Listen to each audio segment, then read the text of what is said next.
everybody and welcome to the Flute Practice. Today we are looking at dynamics, how to play softly, how to play loudly, and how to kind of transition between the two. So let's go check it out. So playing dynamics on the flute is arguably one of the trickiest things we have to do, partly because the flute just doesn't have that great of a dynamic range. So this can be quite a tricky thing for us to do and to practice. But it is very important for us to practice. And I'm going to emphasize the practice part of this, not just for us to be able to do, but to actually really work on it and develop. So what we're going to start with is we're going to start with the soft playing. And I'm going to refer you guys to a video I did all on note bending, because in my opinion, this is one of the best exercises to train us for the skills that we need for the soft playing. Also for the loud playing to an extent, but we will get there. So basically what happens is when we are playing softly, we want to essentially slow down the airspeed. That is essentially what we're doing. We're getting slower and slower and slower with the air, and it'll get softer and softer and softer. But, and here's the big problem, if I just do this,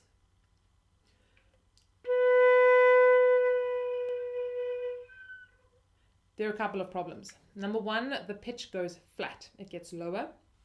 Number two, I tend to kind of lose control of the sound, and all the sound completely disappears and goes away. Number three, at the end there's usually kind of, the ending is not very controlled and clear, or sometimes there'll even be like a little, what we call a whisper tone or whistle tone at the end. So in order to combat these three problems, we adapt the embouchure to help us. So what we're going to do is, as we go softer, as we slow down that airspeed, we are going to roll the bottom lip and the jaw forward and up, kind of moving like this, raising that airstream, and also closing the lips slightly. So we close, we get more control, especially here in the front, although we will feel a little bit more pulling here as well. We're going to close it, and also we're going to just let ourselves turn out the flute a little bit. So this is why I said, guys, it's like those kind of note bends up in many ways, except that we are reducing the airspeed. We are also going to increase your support. This is really important. Don't allow your support to collapse. This is what will happen. Well, either you'll just totally lose the sound, or even worse, if you're in a high register, you'll actually just crack down to the low register, no matter how tight and crazy you get in your embouchure. Which does bring me to my next point, which is don't get too tight in your embouchure when trying to do these diminuendos. This is not about being tight, it's about being in control. It's about having control of the sound. And this is like this gentle balancing act between the airspeed reducing and the embouchure kind of following it and keeping the pitch constant.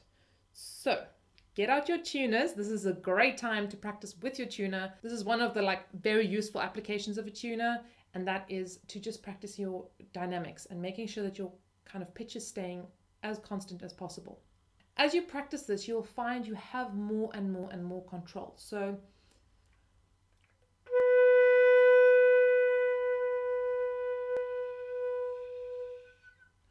I really do feel like my lips kind of come more and more and more forward. I'm feeling more kind of like this is much smaller and more forward and focused. It's a little bit kind of like, I know in the USA you guys get those really nice little thin straws. So it's a feeling of kind of moving towards that very thin forward straw there, if you can imagine that. Now, as tempting as it is to think that playing forte or playing loud is just the opposite of that, it isn't. And this is where I think a lot of us make the mistake. Playing louder is not just about blowing harder or blowing more air into the instrument or just opening up the embouchure. Playing louder is actually about increasing the airspeed without wasting too much air. And how we're going to do this is we are going to rather think about closing the embouchure once again, focusing the embouchure, but instead of letting that jaw go forward and up, we are going to release the jaw back and down and release the embouchure here. But we are going to keep the same focus of the lips, if not even focus it a little bit more. And the idea behind that is that as those lips focus more, we close the aperture, The air that is now traveling at the same speed, maybe a little bit faster, is going to have to get through that tiny little aperture and is going to increase in speed. This is like having a hose pipe and you hold the end of the hose pipe and then the water suddenly like goes shooting out or spraying out. It's the same idea. When we close the volume that it has to get through with the same pressure, it's going to go faster. Basic physics, guys, basic physics. Added to this, I want us to really use good support once again. We're really going to feel that the increase in speed, and the air is going to increase in speed a little bit. Don't get me wrong. Like, this is not just about kind of chilling the same way and then just kind of clamping down on the embouchure. It is going to increase in speed, but the difference being that it's a supported air that is increasing in speed and not just kind of blowing it out faster. So such a subtle difference. Perhaps the way that I could really kind of demonstrate this to you guys is if I ask you to say ha, ha, as loud as you can. And then I ask you guys to say it like 5 times louder. Ha! We don't necessarily just use more air. We actually expand here a little bit more and we use more support. Hopefully, if you're doing it well. If you just start screaming, you tend to kind of just from your throat.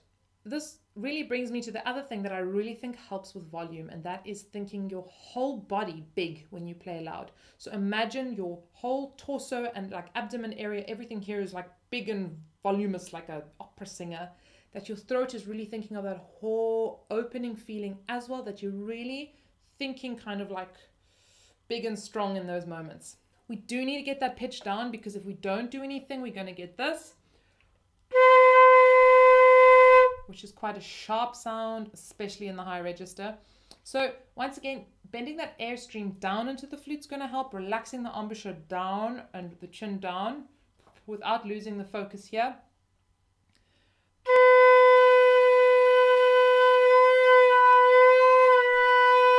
You can see how much I'm getting just from moving my embouchure.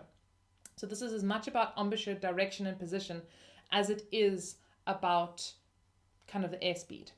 All right, guys, once you've kind of got that, the basic dynamic or the basic position of those two dynamics kind of down, more or less, you're going to want to start working on transitioning between the two. And this is really the challenge as well, because now you are really being required to not get stuck and fixed in one position, but move between the two.